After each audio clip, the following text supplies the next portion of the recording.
सुप्रभात। सुप्रभात, sorry, morning call की आदत पड़ गई है। नमस्कार, गुड आफ्टरनून। सास, बहू और सेंसेक्स में आप सबका स्वागत है। 12:30 बज रहे हैं और आस्था आपको आपकी स्क्रीन पे रेडी नजर आएंगी हेम सिक्योरिटीज की पुणे से। आज कुछ बैकग्राउंड बदला बदला लग रहा है, कहीं बाहर हो क्या? जी आशीष, आज मैं बाहर हूँ, मैं पुणे में नहीं हूँ। जयपुर? हाँ, मैं जयपुर में हूँ। एक्चुअली राजस्थान में आई भी हूँ, हाँ। बट वर्किंग हूँ आज के दिन तो एटलीस्ट। हाँ। मतलब ये फैमिली फंक्शंस के लिए आप पहुंचे हो, आज वर्क कर रहे हो, उसके बाद छुट्टी पे हो, ऐसा क्या?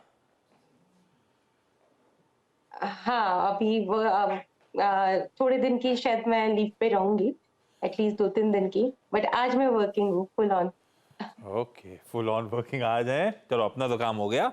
तो मंडे को आस्था आपको आपकी स्क्रीन पे नजर आ रही है। 2-3 दिन छुट्टी रही तो साजू सेंसेक्स में आस्था जब वापस फीचर करेंगे तब तक आई एम श्योर इसके पुणे वापस जा रहे हो इसके मिड वीक के बाद, या अभी जयपुर में ही रहने वाले हो?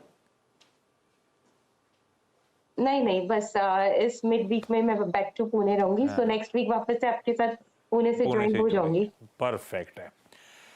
चलिए, स्क्रीन पे लेकर आइए तमाम तरीके जो सास, बहू और सेंसेक्स की टीम को रीच आउट करने के। टीम्स कॉन्स्टेंटली मॉनिटर करती रहती हैं, आप लोग को कईयों को रिवर्ट भी करती रहती हैं, शेड्यूलिंग भी होती रहेगी। ये सारे आईडीज हैं आपकी स्क्रीन पे, और साथ में रख देता हूँ आपकी स्क्रीन पे व्हाट्सएप नंबर। ये 4 ही विकल्प हैं। थ्रेड तो छोड़ दीजिए, थ्रेड तो मेरे को लगता है डिलीट ही कर देंगे। थ्रेड तो पकड़ा ही नहीं, पिकअप ही नहीं करा आज तक। थ्रेड ने दम कम नहीं दिखाया ना, चैलेंज कर नहीं पाया ट्विटर को, चला ही नहीं, ऐसा लगता मजा नहीं आ रहा उसमें।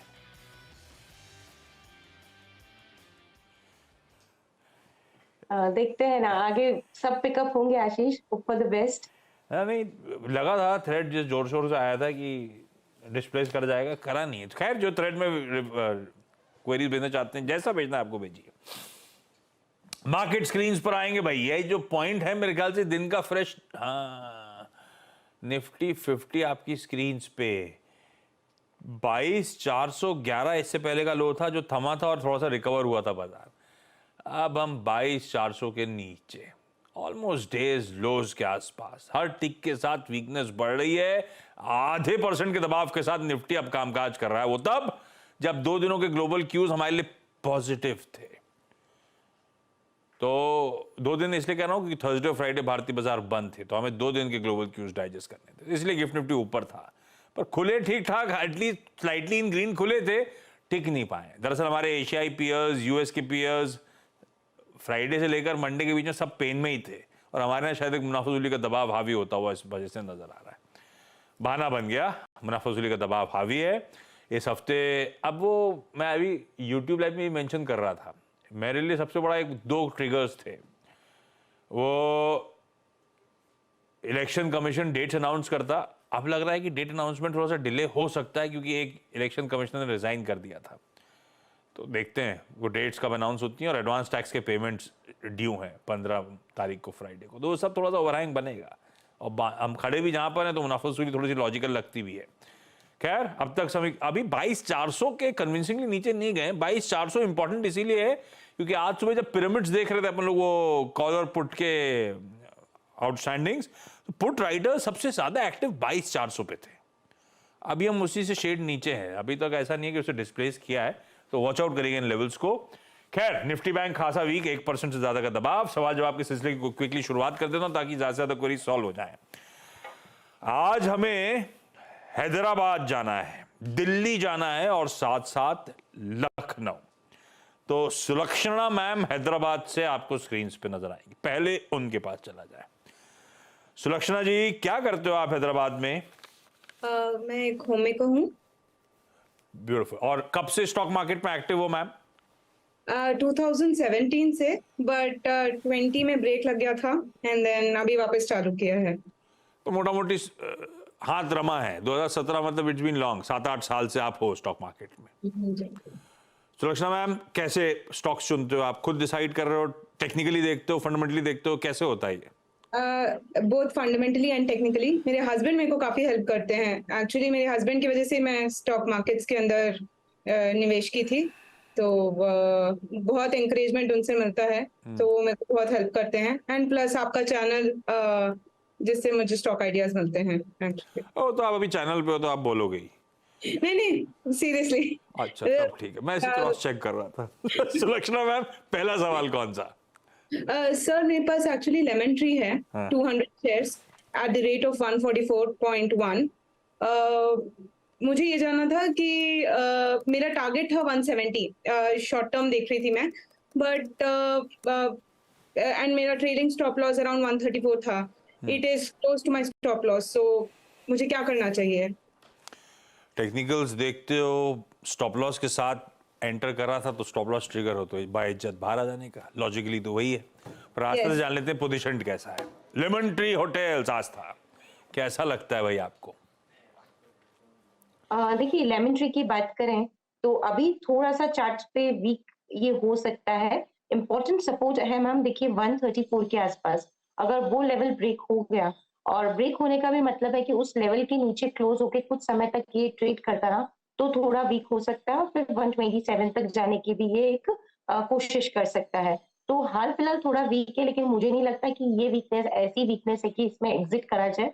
डरने का कुछ लग नहीं रहा है, थोड़ा-सा घूमेगा, एक रेंज में रहेगा, थोड़ा वीक भी हो सकता है, लेकिन मुझे लगता है आपको पोज़ीशन में बने रहना चाहिए। स्टॉप लॉस के तौर पे जो लेवल अच्छा लग रहा है, मेरे हिसाब से वो लेवल तकरीबन यहाँ पे जो आ रहा है, वो 120 के आस-पास का आ रहा है। तो आप 120 के स्टॉप लॉस के साथ अपनी पोज़ीशन को होल्ड करें, और इसमें थोड़ा-सा लॉन्ग टर्म रुक जाइए मैम, एटलीस्ट 2 से 3 महीने आपको अच्छे रिटर्न्स देखने को मिलेंगे। ऊपर में एक बार 146, 147 का स्तर पार किया, तो फिर बढ़िया तेज़ी आएगी, जो इसको लेके जाएगी मेरे हिसाब से 164, 165 तक। तो होल्ड करने की सलाह है। जो स्टॉप लॉस दिया हुआ है 120, टारगेट रहेगा 164 से 165, समय सीमा 1 से 2 महीने आप मिनिमम रख सकते हैं। तो आपने जो स्टॉप लॉस प्लेस करा था शायद उससे थोड़ा सा डीपर स्टॉप लॉस की बात आस्था कर रही है। मेरे ख्याल से जो इस लेग ऑफ मूवमेंट शुरू हुआ था उन्हीं जोन से हुआ था, जब एक्यूमुलेशन हुआ था उसके बाद चलना शुरू हुआ था।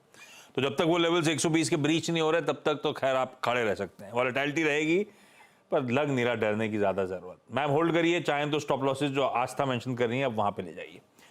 लौटता हूं आपके पास लखनऊ से नेहा यादव जी। नेहा जी हाय, गुड आफ्टरनून। नेहा मैम, आप क्या करते हो लखनऊ में? सर अभी तो मैं स्टूडेंट हूँ। और अपनी मुलाकात हुई है कि नेहा मैम पहले? हमारी नहीं। नहीं ना, ओके। नेहा मैम स्टूडेंट हो, क्या पढ़ रहे हो आप लखनऊ में? सर अभी तो मेरा पीजी चल रहा है। अरे पोस्ट ग्रेजुएट काय में? Yes sir. नहीं, कोई फाइनेंस अकाउंट्स की स्ट्रीम है या कोई और स्ट्रीम है? नो सर, कॉमर्स स्ट्रीम है। Oh good. तो आपको तो हैंग है थोड़ा बहुत, और खुद ही डिसाइड करते हो अपने स्टॉक्स, फंडामेंटली चुनते हो, कैसे होता है? हाँ, एक मेरी सीनियर है, वो मुझे सजेस्ट करती है, मतलब वो इसी फील्ड में इसमें जॉब करती हैं, उनका सजेशन रहता है। सीनियर है जो इसी फील्ड में, मतलब स्टॉक ब्रोकिंग वगैरह में है, ऐसा? Yes yes yes. और उनके चुने हुए स्टॉक अच्छे पैसा कमा के दे रहे हैं? हाँ, अभी तो मेरा इन्वेस्टमेंट टाइम ही चल रहा है, तो थोड़ा बहुत इन्वेस्टमेंट चलता रहता है, इन्वेस्टमेंट के रिगार्डिंग। गुड है। नेहा मैम पहला सवाल कौन सा? सर मेरा बालम लॉरे है, मैंने लिया था 100 शेयर लिया था एट द रेट ऑफ 245। बालम लॉरे। क्यों लिया था? उन्होंने कहा था कि रख लो, लंबी अवधि के लिए अच्छा रहेगा। नेहा, हाँ, लॉन्ग टर्म के लिए लिया हुआ था मैंने। ये सीनियर नहीं बताया था? हाँ, उनके सजेशंस थे। भाई आस्था, बामर लॉरी अब वो है तो बेसिकली सरकारी प्ले मान के चले, बहुत अच्छा मूव्स आए थे, अब उसके बाद करेक्शन फेज में चला गया है। कई सारी सरकारियों में अब थोड़ा सा चलन बदल गया। पहले एक तरफा सब में मूव थे आस्था, अब कुछ specific pockets out performance continue कर रही हैं, कुछ में मुनाफा वसूली शुरू हो चुकी है। उस कड़ी में बामर लॉरी भी ठंडा पड़ रहा है, क्या करना चाहिए?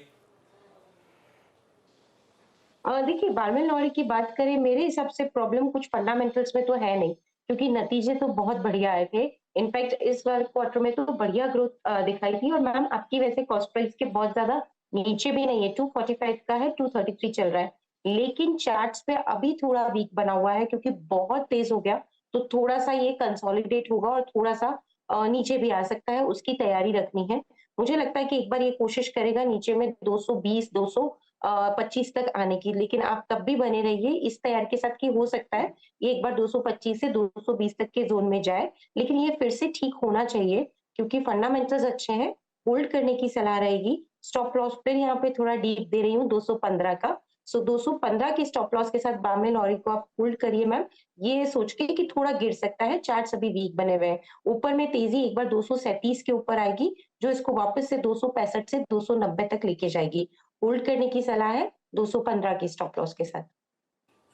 आप स्माइल कर रहे हो, सीनियर ने बचा लिया, ऐसा गलत नहीं फंसाया, ऐसा मान रहे हो क्या? या लग रहा था फंसा दिया है, अब आस्था के बोलने से कॉन्फिडेंस आ रहा है वापस?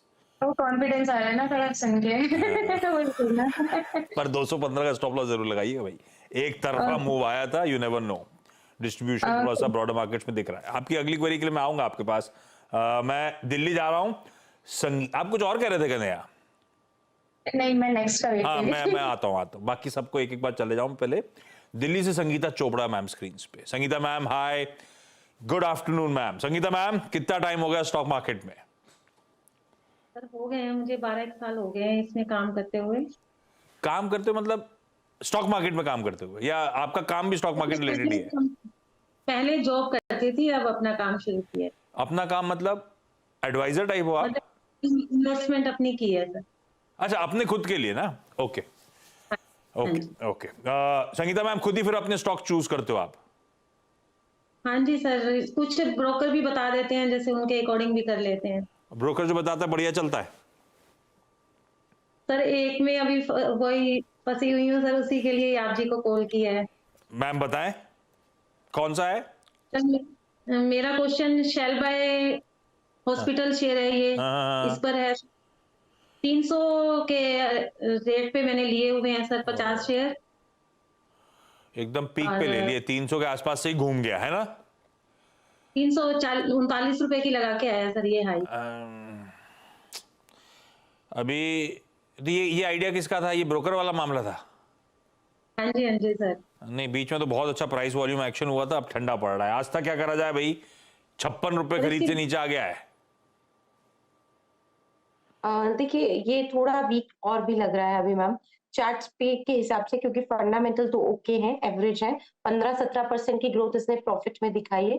फंडामेंटल्स ठीक है, वहां कोई दिक्कत नहीं है, लेकिन जो चार्ट्स पे पोजीशन बनी हुई है वो थोड़ी वीकनेस और इसमें ऐसा आ सकती है, ऐसा दिखा रहे हैं। मेरे हिसाब से मैम अभी तो अगर आप थोड़ा सा लंबा पेशेंटली होल्ड कर सकते हैं, थोड़ा रिस्क भी ले सकते हैं तो होल्ड करिए, क्योंकि डाउन में एक बार 205 वहां तक आएगा तो नहीं, लेकिन एक बार हो सकता है कि थोड़ी वीकनेस आए, तो आपको अभी होल्ड करना है 205 के स्टॉप लॉस के साथ। थोड़ा और वीक होगा ये सोच के, लेकिन मुझे लगता है लॉन्ग टर्म में ये वापस से तेज होगा और फिर इसमें जो लेवल्स हमें देखने को मिलेंगे वो आपकी कॉस्ट प्राइस के ऊपर के देखने को मिलेंगे। अभी बने रहिए, लेकिन स्टॉप लॉस थोड़ा सा डीप इसमें भी मैं दे रही हूँ। 205 का अगर आप डीप स्टॉप लॉस लगाएंगे तो बेटर रहेगा, उसके साथ होल्ड करने की सलाह रहेगी। 205 का है भाई यहाँ से स्टॉप लॉस। खैर एक तरफा मूव आया था तो कंफर्ट के बाहर था, स्टॉप लॉस थोड़ा सा डीप है, फिलहाल के लिए होल्ड। सबसे अच्छा हॉस्पिटल पिक यही है क्या? इसमें बैठे रहूं ये कमा के देगा, या अगर हॉस्पिटल स्पेस पे ही रहना था तो इससे बेहतर कोई पिक थी जो ज्यादा बेहतर कमा के दे देगी? देखिए सबसे अच्छी पिक तो मैं इसे नहीं बोलूंगी, लेकिन अभी सारे हॉस्पिटल स्टॉक थोड़े से वीक दिख रहे हैं। स्पेशली अपोलो हॉस्पिटल जो मुझे काफी पसंद आता है वो अभी थोड़ा दायरे में दिख रहा है। तो ये अक्रॉस द बोर्ड थोड़ा हॉस्पिटल स्टॉक में मुझे लगता है प्रॉफिट बुकिंग आई है, लेकिन सबसे अच्छी पिक इसे नहीं बोल सकते। इनफैक्ट अपोलो हॉस्पिटल मुझे ज्यादा पसंद आता है अगर एक फेवरेट कोई हॉस्पिटल स्टॉक की बात करें तो। बेहतर वो है, लेकिन भाई इस समय थोड़ा सा पूरा हॉस्पिटल स्पेस दिक्कत में। खैर होल्ड करिए for the time being ma'am. Sulakshana ma'am, अगला सवाल हमारा। सर मेरा गुड। सॉरी, संगीता मैम कुछ कह रहे हो? सर मैं ये कह रही थी कि इसमें एवरेज हो सकती है क्या? जब आस्था की कमेंट्स में इस तरह से वीकनेस का डोज गिर सकता है तो ऐसे वीक स्टॉक में काहे और पैसा झोंक के फंसाना है? आस्था क्या करें, एवरेज कर लें क्या? नहीं मैम, एवरेज मत करिए, अभी आप रुक जाइए। मुझे ये मैंने आपको बहुत बड़ा स्टॉप लॉस दे दिया, वहां तक नहीं आएगा। ये 218 पे भी बढ़िया सपोर्ट है, मेरे को लगता है वहां से ये पलटेगा, लेकिन अभी एवरेज मत करिए, देखते हैं 215 218 के आसपास आता है तब किस तरह की चार्ट पोजीशन रहती है उस पे कॉल लेंगे, अभी कुछ एवरेज मत करिए मैम। तो कोई चीज फंडामेंटली बहुत स्ट्रांग हो तो गिर गई है तो एवरेज करके और भर लिया, या मैं सही पढ़ा हूं तो मैं एवरेज करूंगा, मैं अपनी गलती में और पैसा क्यों झोंकूंगा, वो गलत हो गया ना, एवरेज नहीं करेंगे शायद भी को। Sulakshana ma'am sorry, please continue, अगला सवाल कौन सा? सर मेरे पास हुडको है 50 शेयर्स एट 206। ये मैंने medium to long term election based pick था मेरा, तो मुझे ये जानना है कि मुझे क्या करना चाहिए, I mean should I hold और should I just exit and enter before the election time and play a short term this thing over here? हटको I don't मतलब know, I'm just a little confused. हटको election based pick क्यों, मतलब basically सरकारियों में traction आएगा उसमें सबसे अच्छा आपको हटको लग रहा था ऐसा? नहीं सर, और भी PSU स्टॉक्स हैं बट हटको उस सेंस से खरीदा था। इंटरेस्टिंग, वाकई बहुत सालों बाद इस तरह का मूव, और उसके बाद करेक्ट नहीं कर रहा, कंसोलिडेट कर रहा है हटको बहुत दायरे में। आज तक कैसा लगता है हटको भाई, सही लिया है क्या? इलेक्शन मतलब शायद हो सकता है अप्रैल एंड, शायद हो सकता है मई मिड के आसपास, अभी डेट तो आई नहीं है, तो अगर इलेक्शन रिलेटेड प्ले हटको है तो बढ़िया है क्या? देखिए हटको की बात करें तो बिल्कुल आशीष आपने सही बोला, ये कंसोलिडेट कर रहा है। इन्होंने इलेक्शन पिक के हिसाब से लिया है, मुझे लगता है कि अभी तो बने रहा जा सकता है। फंडामेंटल्स क्योंकि यहाँ पे कोई दिक्कत वाले लग नहीं रहे, फंडामेंटल्स तो हम अच्छे ही हैं। प्रॉफिट में बहुत बढ़िया जंप आ गया है, लास्ट दिसंबर क्वार्टर के जो नतीजे आए थे बहुत बढ़िया जंप प्रॉफिट में भी दिखाया है, सेल्स में भी अच्छा जंप है और ऑपरेटिंग प्रॉफिट में भी बढ़िया है, तो अच्छा पिक है, बने रहिए। लेकिन आशीष जो बोल रहे हैं वो बिल्कुल सही है, ये अभी कंसोलिडेट कर रहा है, दायरे में घूम रहा है, पेशेंस का टेस्ट करेगा। और रेंज में मैं बता देती हूँ 160 से 226, अभी आप देखिए बहुत बड़ी रेंज हो गई है ये, तो ये इसी रेंज में घूमता रहेगा, लेकिन दिक्कत लगती नहीं है। मैं होल्ड करने की सलाह दूंगी, सेफर साइड पे आप स्टॉप लॉस रख लीजिए जो कि तकरीबन आ रहा है 180 के आसपास, और उसमें तेजी एक बार लौटी तो 215 के ऊपर ये फिर से तेज हो जाएगा, जो वापस से इसमें 230 तक की चाल दे सकता है इसको। बने रहिए, लेकिन कंसोलिडेट करेगा ये बात जरूर है, तो पेशेंटली होल्ड करिए। आज का आखिरी सवाल नेहा मैम, कौन सा? सर मेरा है JPPL at the rate of 190। GPPL, Gujarat Pipavav port. Yes sir, at the rate of 190, 100 shares थे सर। सीनियर ने बोला हाँ ये भी नीचे ही है। नहीं, ये तो 10 रुपए ऊपर दिखा रहा है मुझे, 190 पे खरीदा है, 200 पे है, हाँ और उन्होंने क्या बोला है, लंबी अवधि के लिए रख लो नया, ऐसा बोला? हाँ, ये भी इन्वेस्टमेंट का ही है, लॉन्ग टर्म। आज तक सही बोला है क्या सीनियर ने? जी ठीक लग रहा है, वही है, ये भी एक थोड़ा कंसोलिडेट कर रहा है, लेकिन अच्छा है। इसमें जो तेजी का बायसनेस है वो लगातार बना हुआ है। बने रहिए मैम, स्टॉप लॉस रखिए 193 के आसपास। एक इंपॉर्टेंट रेसिस्टेंस का ध्यान रखिएगा मैम, जो कि 220 के लेवल पे है, क्योंकि पिछले 3 हफ्ते का हाई वही है 218, 219, बार बार वहां जाता है और फिर टिक नहीं पाता और फिर नीचे आता है। एक बार अगर 220 का स्तर इसने पार कर लिया तो और बढ़िया तेजी इस काउंटर में हमें देखने को मिलेगी, जो इसको फिर फर्दर यहाँ से 235 तक भी ड्राइव कर सकती है, वहां तक के लेवल्स भी दिखा सकती है। होल्ड करने की सलाह है स्टॉप लॉस के साथ, जो कि आता है 193 के लेवल पे। चलो नया रिलीव लग रही है कि सीनियर ने ऐसा नहीं फंसाया, लेकिन आपने सेल्फ स्टडी शुरू करी कि नहीं करी? अब थोड़े दिनों बाद सीनियर के बिना खुद ही डिसाइड करेंगे, वो शुरू करा पढ़ाई वढ़ाई? हाँ सर, थोड़ा स्टार्ट किया है, थोड़ा इंटरेस्ट है। हाँ बढ़िया है। चलिए Sulakshana ma'am, Sangeeta ma'am, Neha ji, thank you so much सबका जुड़ने के लिए। आस्था, ब्यूटीफुली सारी क्वेरी सॉल्व करने के लिए आपका भी धन्यवाद। क्विकली छोटा सा ब्रेक के उस पास जब लौटूंगा तो एक मार्केट्स का क्विक चेक। अच्छा, ब्रेक के बाद आपका स्वागत है। ब्रॉडर मार्केट्स में नजर डालिए, मिड कैप इंडेक्स फ्लैट है, जब निफ्टी 1/3% मिड कैप इंडेक्स दिखाइए, क्या बोल रहा हूं, आप क्या दिखा रहे हो? मिड कैप इंडेक्स फ्लैट है जब निफ्टी 1/3% दबाव में और बैंक निफ्टी 1% दबाव में। पर ये इंडेक्स दरअसल असली पिक्चर बयान नहीं कर रहा है, बाकी ब्रेथ खासी डिटोरेटेड है भाई, 1:4 के आसपास का रेशियो है डिक्लाइंस के फेवर में, 75 से 80% स्टॉक दबाव में, तो पेन में थोड़ा सा ब्रॉडर मार्केट्स। खैर ब्रेक के उस पार जब मिड कैप मंत्र आएगा तो काफी हद तक ये ब्रॉडर मार्केट्स की पॉकेट डिटेल में कवर होगी। अपन लोग कल बता दें कि मनी कंट्रोल पर दिए गए विचार एक्सपर्ट्स के अपने निजी विचार होते हैं, वेबसाइट या मैनेजमेंट इसके लिए उत्तरदायी नहीं है। यूजर्स को मनी कंट्रोल की सलाह है कि कोई भी निवेश निर्णय लेने से पहले सर्टिफाइड एक्सपर्ट की सलाह लें।